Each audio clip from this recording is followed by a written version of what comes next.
Bonjour et bienvenue chez DigiSchool, je suis Oriane, votre enseignante en économie et nous allons aborder ensemble aujourd'hui les objectifs de la redistribution.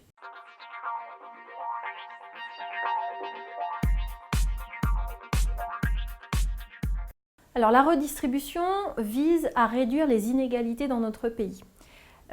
On veut réduire les inégalités dans un objectif d'équité, mais aussi dans un objectif économique.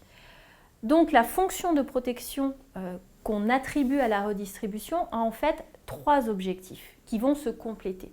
L'objectif social, l'objectif économique et l'objectif politique. Alors au niveau de l'objectif social, la réduction des inégalités est un objectif majeur évidemment. Le but, c'est de lutter contre la pauvreté, de lutter contre l'exclusion et contre les injustices sociales. Mais à cet objectif social, on peut aussi ajouter un objectif très important qui est l'objectif économique. En fait, l'idée, c'est de dynamiser, de stimuler la demande.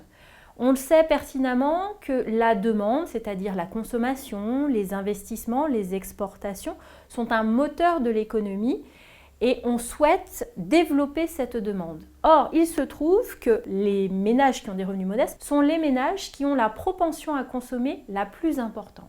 Donc, le but, c'est de transférer les revenus et le pouvoir d'achat vers les revenus modestes. Et ainsi, stimuler la demande et stimuler la croissance et ainsi stimuler l'emploi. Dernier objectif, l'objectif politique.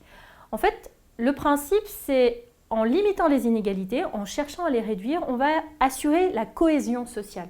La cohésion sociale, la paix sociale, qui sont des éléments importants pour assurer tout simplement la sécurité dans un pays et la paix sociale.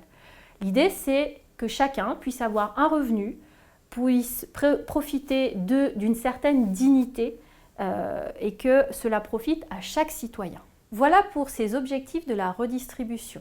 Je vous invite à consulter nos autres vidéos et nos autres fiches qui sont disponibles sur notre site internet et à bientôt sur DigiSchool.